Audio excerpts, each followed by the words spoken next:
మావయ్య ఇంటికి తీసుకెళ్తానని ఇక్కడికి తీసుకొచ్చావేంటమ్మా? అమ్మకి ఎప్పుడు సంతోషం వచ్చినా ఎప్పుడు కష్టం వచ్చినా ఈ దేవుడి దగ్గరకు వచ్చి కూర్చోటం అలవాటైపోయిందిరా. మా ఇంటికి వెళ్తాం పద. పదమ్మా. బాలుని జాగ్రత్తగా చూసుకుంటాయా. అని ఒంటరిగా ఎక్కడికి పంపించొద్దు. నోటో నాలుగు లేనోడు. అన్నా మీరేం దిగులు పడకండి అన్నా, అంతా మేము చూసుకుంటాం కదా. సరేనయ్యా. అమ్మా మావయ్య రారా రారా రారా నా బంగారం నా బంగారం. ఏమ్మా నువ్వు ఒక్కదాని వచ్చావు, సుబ్బు రాలేదా? రాలేదన్నయ్య, పిల్లల్ని అత్తయ్యని చూసుకోవాలి కదా, నేనే వచ్చాను 2 రోజులు ఉండేద్దామని. సరే అమ్మా సరే. దేవుడు ముందు దీపం పెట్టి 3 రోజులు అయిందమ్మా.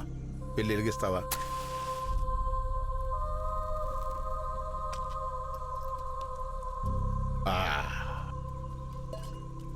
తినేటప్పుడు నీళ్లు తాగకూడదురా.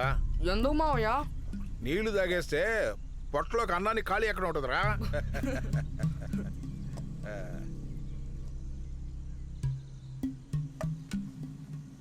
అమ్మని భోంచేయమను. ఎందుకో దిగులుగా కూకుంది. ఏమైందో తెలవట్లేదు. నేను అక్కడికి వెళ్ళి ఏం జరిగిందో కనుక్కుంటా. సరేనా? అమ్మా అన్నం తినమ్మా. ఎందుకమ్మా ఏడుస్తున్నావు? ఒక ఆడదానికి పుట్టింటి వాళ్ళు ఇచ్చే మర్యాద కంటే పెట్టినింటి వాళ్ళు ఇచ్చే మర్యాదేనయ్యా తనని 10 మందిలో గౌరవంగా నిలబెట్టేది. జీవితంలో డబ్బుని పదవినే గౌరవంగా భావించే మీ నాన్నకి మన చుట్టుపక్కల వాళ్ళు చూపించే ఆప్యాయత ప్రేమే ముఖ్యమని నువ్వే తనకి తెలియచెప్పాలరా. చెప్తానమ్మా, తప్పకుండా చెప్తానమ్మా. ముందు నువ్వు తినమ్మా. నేనన్నం తింటానులే గాని నీకు మీ మావయ్య అంటే ఎంత ఇష్టం? చాలా బాగా ఇష్టం. సరే, నేను ఒకవేళ లేకపోతే మీ మావయ్యతో ఉంటావా? ఉంటానమ్మా. మావయ్య చెప్పినట్టు విని మావయ్యతోనే ఉండాలి. నేను మావయ్యతో ఉంటాను గానీ నువ్వెక్కడికి వెళ్తావమ్మా?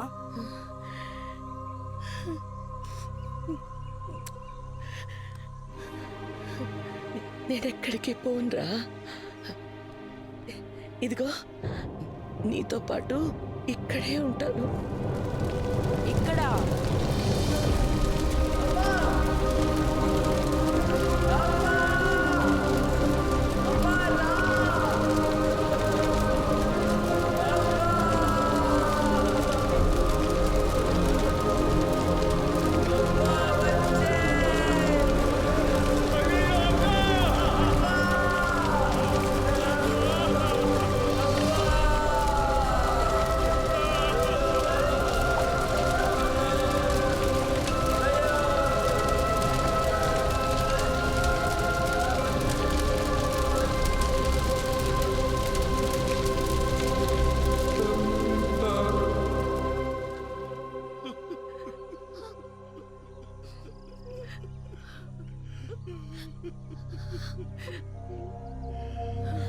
ప్రయాణంగా చూసుకునే తల్లి కళ్ళ ముందే పోయేసరికి పసిపెట్టి ఎంత అల్లాడిపోయాడో నీకు తెలియదమ్మా. నా చెల్లి చచ్చిపోయిందని ఆ కబురు చెప్పడానికి వెళ్తే ఆడేమన్నాడో తెలుసా అమ్మా? నా పరువు తీసి వెళ్లిపోయిన దాని శవాన్ని చూడడానికి నేను రాను, నా 3 కొడుకులు రారు. ఏంటి 4వ కొడుకుని ఎలా తీసుకురావాలో నాకు తెలుసు. ఇంట్లో 3 పిల్లలుండగా 4వ పిల్లాడు కావాలని ఎందుకు అడుగుతున్నారు? వాళ్ళ మావయ్య దగ్గరే పెరగనివ్వండి. ఏంటే 3తో పాటు 4వ వాడు కూడా అన్న దగ్గర ఉంటేనే అన్నిటి మీద అధికారం ఉంటుంది. కన్న తల్లి చనిపోతే పిల్లలు కూడా పంపని దుర్మార్గుడమ్మ వాడు. వాడిని ముక్కలుగా నరికి నేను జైలుకు పోదాం అనుకున్నాను.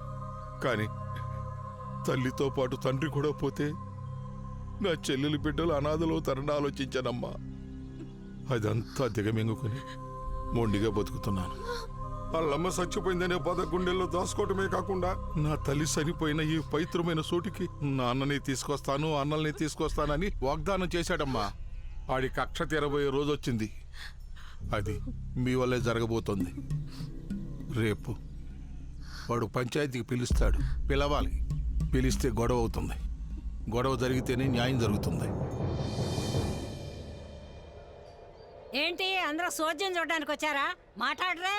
నేను ఈ ఊరికి కోడలుగా వచ్చినప్పుడు ఆ రోజుల్లోనే ఎవరికీ తెలియకుండా ఏ పంచాయతీ జరగకుండా 400 తులాల బంగారం 40 ఎకరాల మెట్ట 40 ఎకరాల మాగాణి సారిగా తెచ్చిందని నేను. ఈడేంట్రా అంటే 40 తులాల బంగారం కోసం ఊరందరిని పిలిచి పంచాయతీ పెట్టాడు. సిగ్గులేని మొహవాడ. భాగవతం బయటపడింది కదా, ఏదో ఒకటి తేల్చండి. అదే అమ్మగారు చెప్పారు కదా, రాజకీయాన్ని ఆరంభించండి. సచ్చినోడా. ఏమయ్య కుమారస్వామి, ఆ రోజు రెండోళ్ళు వాళ్ళం కలిసే కదా లాంఛనాల గురించి మాట్లాడి నిర్ణయించుకున్నాం. మీరు ఇస్తానన్నవన్నీ ఇస్తే ఇద్దరు కలిసి బతుకుతారు, లేదా విడగొట్టేద్దాం అంటున్నారు. దీనికి మీ సమాధానం ఏంటో చెప్పండి. ఏమయ్యా, ఇతని మాట విని తెగొట్టడానిక మనం అందరం ఇక్కడికి వచ్చాం. ఈ పని చాలా తప్పు చెప్తున్నా. నువ్వేం మాట్లాడుకో, అందరూ వాళ్ళ మనుషులే, కులబొడి చేస్తారు. ఏంటండి అన్యాయం? మర్యాదస్తుల కుటుంబమే కదా, మధ్యలో చదువు ఆపించేసి మరీ పెళ్లి చేశాను. ఇవ్వాల్సింది ఆలస్యమైందని ఎడదీసేస్తానంటారేంటి? అలా అంటుంటే ఎవరూ మాట్లాడరా? తెగదెంపులే మీ తీర్పు అయితే నేను కోర్టుకు వెళ్తానయ్యా. నువ్వు కోర్టుకే కాదు ఎక్కడికి వెళ్ళినా మమ్మల్ని ఏం చేయలేవు. ఇది మీ ఊరు పంచాయతీ కాదు, మా ఊరు. మేము ఏం చెప్తే అది చేతులు కట్టుకుని నోరు మూసుకుని వినాలంతే. అంతకు మించి మితిమీరి మాట్లాడారో మాట్లాడితే ఏం చేస్తావు? చిన్నయ్య, ఏం చేస్తావు అంటున్నా. తల తీసిస్తావా? తీసి చూద్దాం. వాడి తలనే కాదు, నీ తలను కూడా తీసేస్తాను. ఇదిగో చూడు, నిన్ను సంవత్సరంలో ఓ రోజు కొట్టడానికి ఫిక్స్ చేశాను కదా, నిన్ను మళ్ళీ మళ్ళీ కొట్టడానికి అవల్ల కాదు. మూసుకొని దొబ్బేకని. చాలే ఆపు. పెద్దంతరం చిన్నంతరం లేకుండా నీ నోటికి ఎంత వస్తే అంత ఇష్టం వచ్చినట్టు మాట్లాడుతున్నావు. ఇక్కడ కూర్చున్న మేమంతా వెర్రి వదలమా? పెళ్లిలో ఇస్తానని వాడిని ఒకపోతే తగ్గొట్టకుండా ఏం చేయమంటావు? తెంపేయడానికి ఇది ఏమైనా మొలతాడా? విడదీయడానికి నా పెద్దోళ్ళు అటేడు తరాలు ఇటేడు తరాలు మంచి చెడు చూసి ముహూర్తాలు పెట్టి ఇద్దరికి ముడేసింది. ఆ రోజైనా ఈ రోజైనా సరే భార్య ముందు వెళ్తే భర్త వెనకాల నడవమని ఎందుకు చెప్తారు? ఎవరితోనైనా లేచిపోతున్నానా? కాదయ్యా, నన్ను నమ్మొచ్చిన అమ్మాయిని కంటదరి పెట్టకుండా కళ్ళలో పెట్టుకుని ఎలా చూసుకున్నానో చెప్పగానే చెప్పడానికయ్యా. ఊర్జున అందరి ముందు పంచాయతీలో నిలబెట్టి 3 పిల్లలకి తలైన మా వదినికి విడాకులు ఇప్పిస్తారా? బోడిగుండికి బొంగరానికి ముడిటే మీ దిక్కుమల్ల పంచాయతీ వినడానికి మా వదినేమి దిక్కుముక్కు లేనిది కాదు. కట్నం తీసుకోవడం తప్పని చెప్పే అధికారులు అందరూ కట్నం గురించి మాట్లాడుతున్నారంటే ఈ పనికి మాలినోడి మాట విని పంచాయతీ పెట్టారన్నమాట. నీ గురించి అంటున్నానయ్యా, నీ ఒక్కడి గురించే చెప్తున్నాను. కాసెడ్డ కోతి వనమంతా సెరిచిందంటే ఇదే మరి. అరే రే, నిన్ను కోతితో కూడా పోల్చకూడదయ్యా. కోతి కూడా తన పిల్లల సంతోషం కోసం బతుకుతుంది. నువ్వు దాన్ని నాశనం చేయడానికే బతుకుతావు.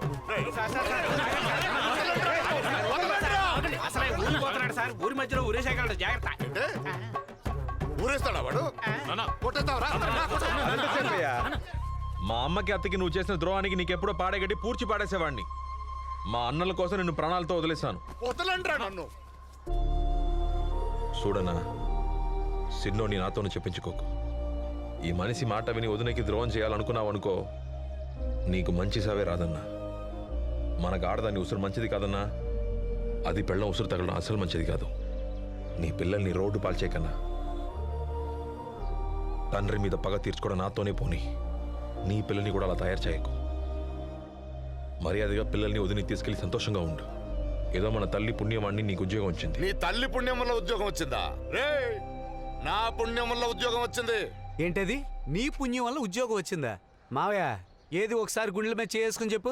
ఉద్యోగం కోసం ఎమ్మెల్యే డబ్బులు అడిగినప్పుడు నువ్వేం చెప్పావు? ఏం చెప్పాను? ఉద్యోగం కోసం ₹1 కూడా ఇవ్వనండి. నా సొంత ఊర్లో తహసీల్దార్గా ఉండి ఏం ప్రయోజనం? డబ్బు ఇస్తేనే ఉద్యోగం అంటే అలాంటి ఉద్యోగం నా కొడుక్కి వద్దు.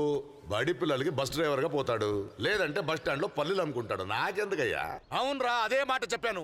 ఏంటి ఇప్పుడు డబ్బేమైనా చెట్లు కాస్తున్నాయా? అడిగినప్పుడు పీకి పీకి ఇవ్వడానికి? కాస్తే నువ్వు పీకి పీకి ఇచ్చేస్తావు. బావా చూసావా, ఇది మీ నాన్న ఒరిజినల్ కోణం. నీ ఉద్యోగం కోసం ఎమ్మెల్యే అడిగిన డబ్బులే కాక మీ అమ్మగారు ఇల్లు కూడా రాసిచ్చాడురా. తన కోసం పెట్టుకున్న ఇంటిని నీ కోసం రాసిచ్చాడురా. ఏం జరుగుతుంది ఇక్కడ? కనపడలేదా? ఈ ఊళ్ళో మంచి జరిగినా చెడు జరిగినా ముందు నిలబడి ఎంత సాయం చేసుంటాను. నిన్నగాక మొన్న పుట్టినవాడు మాట్లాడుతుంటే వింటూ కూర్చున్నారంటే. చూడు శివా, నేను ఇప్పటిదాకా సంపాదించింది ఇకపై సంపాదించబోయేది మీకోసమేరా. మీకు కాక నేను ఇంకెవరికి ఇస్తానురా? మీకు ఎప్పుడైనా కష్టమేంటో చూపించారా? చూడు, ఇది నీ జీవితం. తప్పుడు వాళ్ళ మాట విని తప్పుడు నిర్ణయాలు తీసుకోకు. మీ నాన్న ఏం చేసినా మీ మంచి కోసమే చేస్తాను. ఏంటి బాబు శివా, మీ నాన్న ఎంతో గొప్ప మనిషి. అలాంటి ఆయన్ని బాధ పెట్టొచ్చా? నన్ను అడిగితే మీ నాన్న చెప్పింది అస్సలు తప్పు అనిపించట్లా. మీ మంచి చెడ్ల గురించి మీ నాన్నకే బాగా తెలుసు. చూడన్నా, ఈ దొంగన కొడుకుల మాట విని తల ఆడిచ్చావనుకో, ఆళ్లతో పాటు నిన్ను కూడా చంపేస్తాను. చంపితే లోపల ఎన్నాళ్ళైతారేంటి? 10 రోజుల్లో బయటకు వచ్చేసి మావయ్య నన్ను పెంచినట్టు నేను నీ పిల్లల్ని పెంచుతాను. గుర్తెట్టుకో, ఎదురు ఆశించి బతికేవాడు మగాడు కాదు, ఎదిరించేవాడే మగాడు.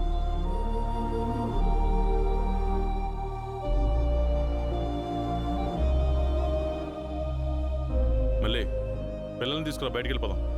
మాయా మీరు కూడా రండి వెళ్ళిపోదాం. ఏయ్, ఇక్కడ నేను చెప్తూనే ఉన్నా, వెళ్ళిపోతావేంటి? తప్పు చేస్తున్నావు. నా ఆస్తిలో చిల్లి గవ్వ కూడా ఇవ్వను నీకు. అది నాకు తెలుసులే. ఇప్పుడు నువ్వు ఎంత గింజుకున్నా నీ పప్పులు ఉడకవు రాజా.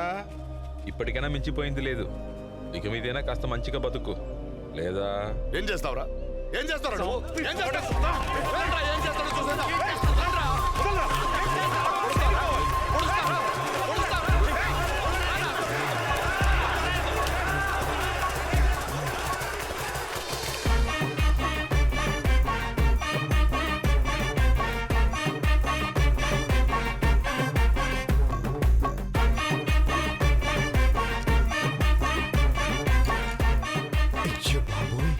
ఇదేనా నోరు ముంచడం అంటే?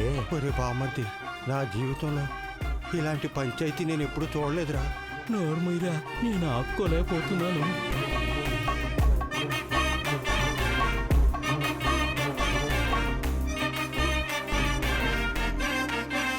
ఓ పెద్ద మనిషి, ప్యాకాట్ ఆడడానికి నీకు ఇంక వేరే చోటే దొరకలేదా? ఇక్కడికే వచ్చాడా? ఏ మూసుకొని జోకర్ కచేరా.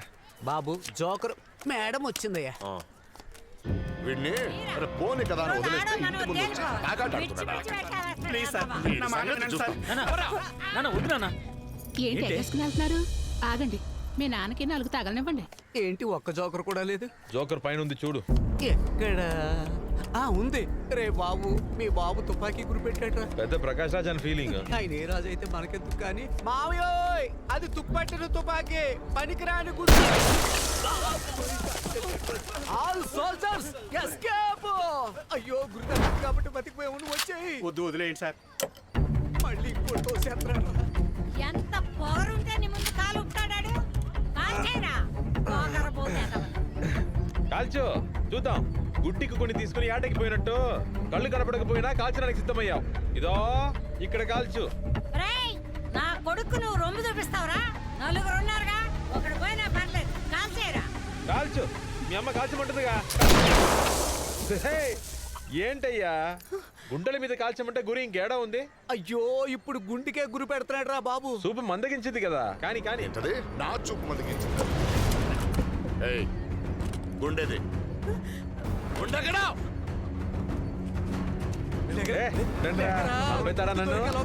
బెదిరిపడికి భయపెడతాను అనుకుంటున్నావా? మీరు ఆగండి. బిరంగి పేల్సా పట్టించుకోను. ఈ లమ్మకి గారికి భయపెడతానా? చంపేతాడంట.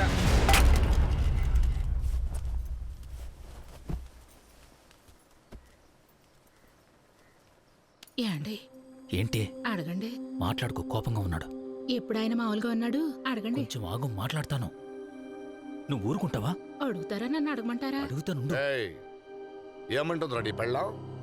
మరేం లేదు నాన్న, ఈ రోజుతో క్యాంటీన్ వేలం అయిపోతుంది. చెక్కు మీద సంతకం పెట్టిస్తే అప్లై చేసి వస్తాను. ఏ నీ అన్న కొమ్ములు వచ్చినట్టు నీకు కూడా వచ్చాయేంటి?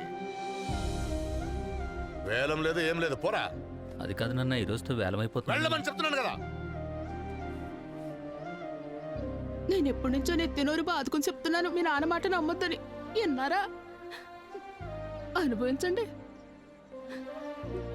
మనం సచ్చేదాకా తన మోచేతి నీళ్ళు తాగి బతకాలనుకుంటున్నాడేమో. నీ గొడవంటే ఉన్నది చాలదన్నట్టు కాసేపు ఊరుకో. అవును, ప్రతిసారి నా నోరే నొక్కియండి.